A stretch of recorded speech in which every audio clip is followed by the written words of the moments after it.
रुमैसा उनके साथ जो कुछ हुआ वहाँ पर मामला कि क्योंकि वो पैलेस्टीनियन स्टूडेंट थी, उन्होंने ऐसे प्रोटेस्ट में शिरकत भी की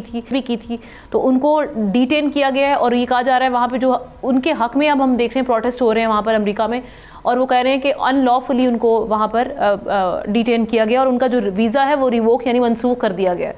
तो ये सर ये किस जानिब हम देख रहे हैं कि ये उनका वही है क्या कहते हैं अमरीकी सदर का, जो वो कह रहे हैं कि उन गैर मुल्की तलबा को हम मुल्क बदर करेंगे जो गज़ा पर इजराइल की जंग के खिलाफ मुजाहरों में हिस्सा ले रहे हैं।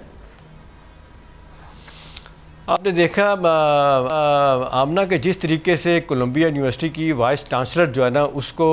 भागने पे मजबूर कर दिया, रिज़ाइन करने पे मजबूर कर दिया ट्रम्प ने, इसलिए कि ये चाह रहे थे कि जी वहाँ पे जो मुजाहरे कोलंबिया यूनिवर्सिटी में स्टूडेंट्स करते हैं आके न्यूयॉर्क की सड़कों पे और रैलीज निकालते हैं उनको मना करें। तो उसने कहा था मैं नहीं मना कर सकती, और वो यही कह रही थी जो आज सारे लोग कह रहे हैं कि जी ये फर्स्ट अमेंडमेंट अमेरिका की फ्री स्पीच राइट और सिविल लिबर्टीज़ जो है ना उसको इंश्योर करती हैं। हम अनलेस के बंदा कोई इलीगल काम कर रहा है, कानून को हाथ में ले रहा, हम किसी को नहीं पकड़ सकते। तो ये बच्ची जो है ना ये तो क्या अब इसके ख़िलाफ़ जो काम शुरू किया है, इसके जो उसका वकील है उसने कहा थी टोटली इलीगल अनलॉफुल है, उसको पकड़ा गया है और जितनी ह्यूमिलिएशन के साथ उसकी गिरफ्तारी हुई है वो सारी दुनिया कंडेम करे।